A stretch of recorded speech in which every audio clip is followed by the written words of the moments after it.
Known in the past as Taprobane, Serendip and Ceylon, Sri Lanka is an island that is captivating both by its name, that means land of splendor, and by what it actually offers the visitor.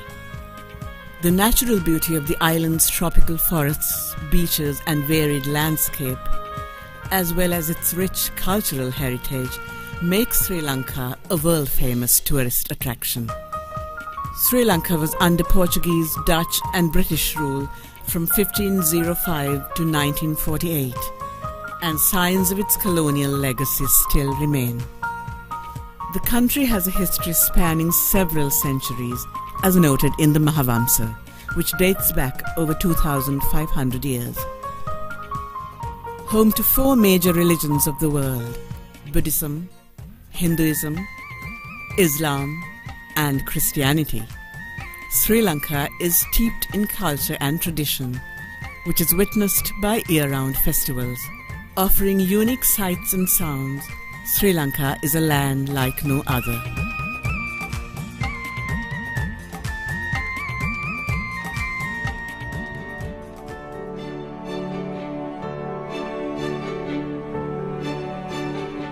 Following independence in 1948, Sri Lanka showed great promise of achieving prosperity and emerging a leading nation in Asia.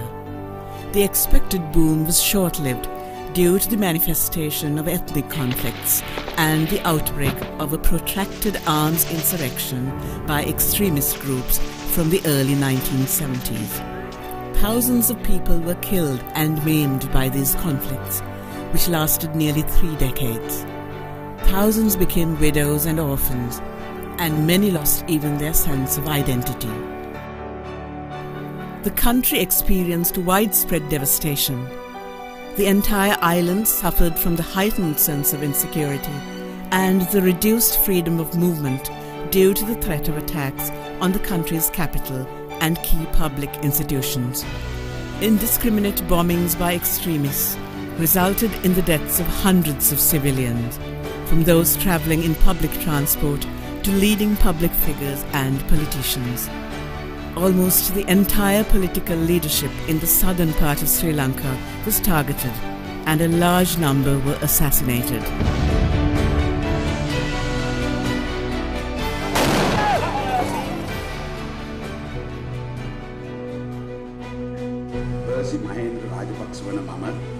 Sri Lanka Prajajantric Samajwadi Janamaji Janadipati Bhumi. In November 2005, the incumbent president, His Excellency Mahinda Rajapaksa, came into office with the promise of bringing a negotiated settlement or eliminating terrorism by military means. Upon the failure of the Liberation Tigers of Tamil Eelam to negotiate a peaceful resolution following several attempts by the government to engage the separatist movement in peace talks since 2005, a military option was finally sought to end the conflict. The president's promise and the people's mandate were fulfilled when the government security forces defeated the LTTE in May 2009. The final stages of conflict dominated the local and international media in the weeks and days leading up to it. Thousands of people were held as human shields by the separatists, and those who survived were trapped in a small area of land.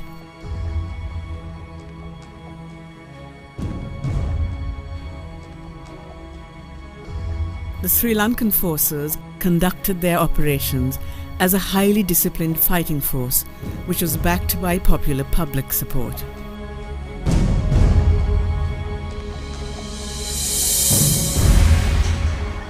The displaced population during the final phase of war were accommodated in temporary welfare camps set up by the government until the resettlement process could commence, following mine clearance activities back in people's home villages.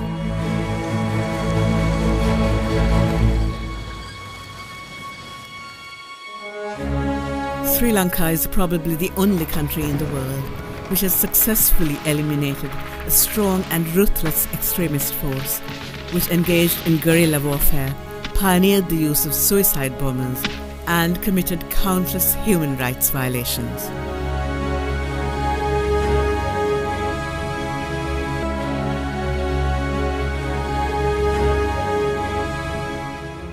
Immediately following the end of conflict, there was a sense of widespread relief as the shadow of war had finally been lifted. People celebrated on the streets, elated that they no longer had to fear any terrorist attacks and could once again enjoy an unrestricted freedom of movement.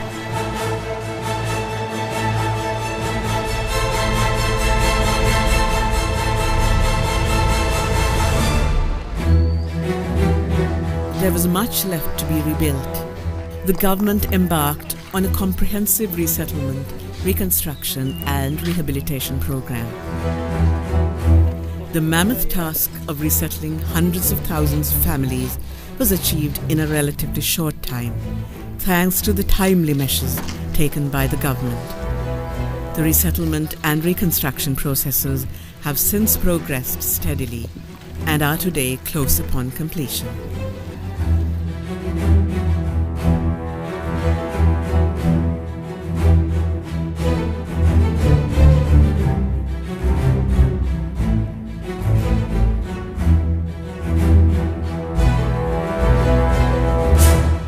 The nearly 12,000 ex-combatants who willingly surrendered during the final phase of the conflict and the period leading up to it have been successfully rehabilitated.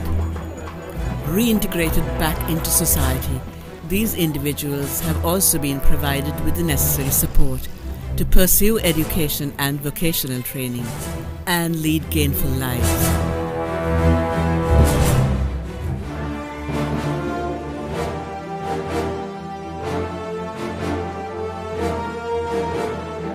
4 years since the conflict ended, the manner in which it was conducted continues to be questioned by sections of the international community who allege that war crimes took place in the country. The government's response to this has been in the form of its own appointed Lessons Learned and Reconciliation Commission to fast-track the post-war reconciliation process. The report on the Commission of Inquiry on Lessons Learned and Reconciliation, made public on 16th December 2011, has been commended for containing a broad range of recommendations for concrete improvements on human rights. This was followed by the National Plan of Action, which presents a selection of the Commission's recommendations to be implemented by the government, providing information on the implementing agencies for each recommendation, performance indicators, and time schedule for completion. The government's reconciliation initiatives extend far beyond the appointment of the Lessons Learned and Reconciliation Commission. Among the several initiatives, one stands out: the Nanaguna Vaduma Sisudiriya program. The participants of the program comprise students from former conflict zones who have experienced numerous hardships and trauma as a result of the 3-decade-long conflict. The program seeks to change mindsets which have been conditioned by fear, anxiety, and suspicion by providing opportunities to interact with students from other ethnic groups and parts of the country.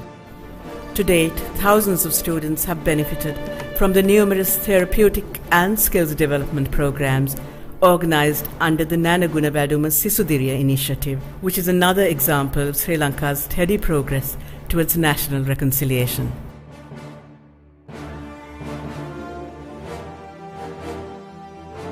The government continues to prioritize the ongoing reconciliation process.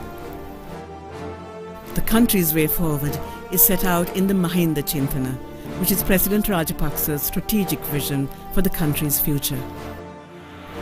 The Mahinda Chintana seeks to achieve a range of goals relating to the socio-economic development of Sri Lanka and includes positioning the country as the emerging wonder of Asia, which is well within sight now that the conflict has finally ended.